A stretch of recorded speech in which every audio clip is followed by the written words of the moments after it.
Hope, hopefully, kasi yung planta yung nagka-problema, so sila sana yung sasagot. Pero they give us the estimated date of completion. So, kung makabalik sila, si PEDC Unit Number 3, that would be first week of July, that's the estimate. And then si TVI sa Cebu, August, third week and fourth week. So, yun ang mga binigay nila namin na estimated. So, it would vary depending on their work efforts and best efforts. So, kami sa GCP will just relaying the target of their plant repair completion. So, for me, I just wanted to add to that, which is why we, NGCPs, always advocated more than enough capacity. Because as consumers, and again, I'm putting myself on your side, as consumers, we have the right to demand uninterrupted power.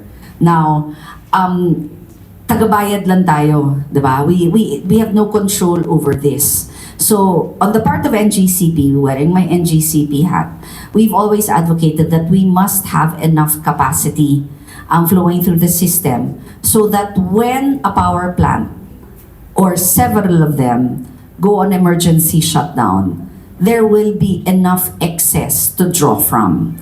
Because it cannot be always sakto. My favorite analogy is always, if you have enough bigas sa bahay, diba? You should always have enough to feed your family. Occasionally, something happens, you can ask for a loan, hiram ng 1 kilo, Visayas, Mindanao, hiram ng 1 kilo, Luzon. Pero when you're doing this on the daily, we have to reassess the sufficiency of the power in the Visayas grid.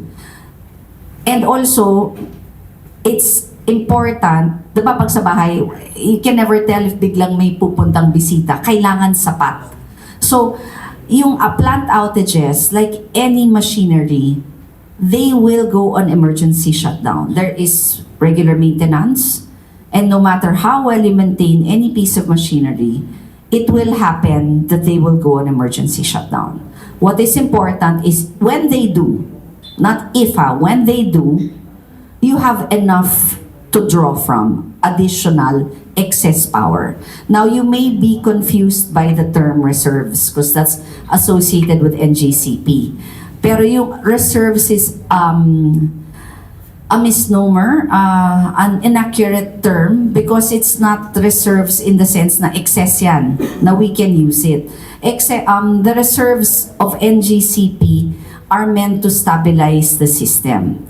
But in a period of deficiency, what do you mean stabilize the system? Frequency, so hindi ko corrupt the lights. No?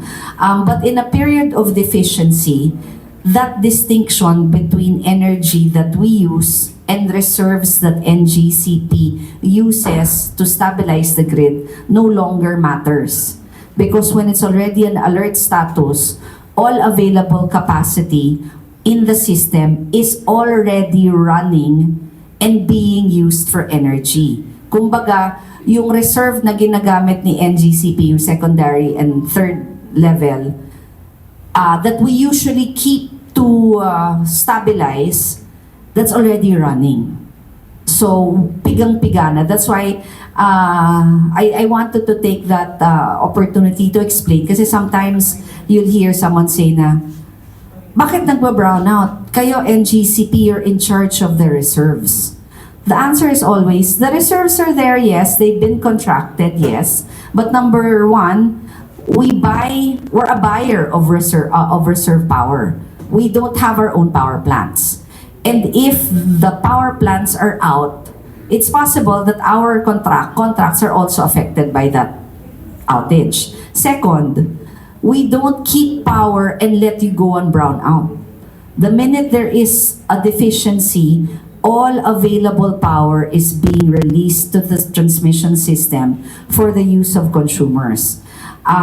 Si Sir Neil is the head of our Visayas SO.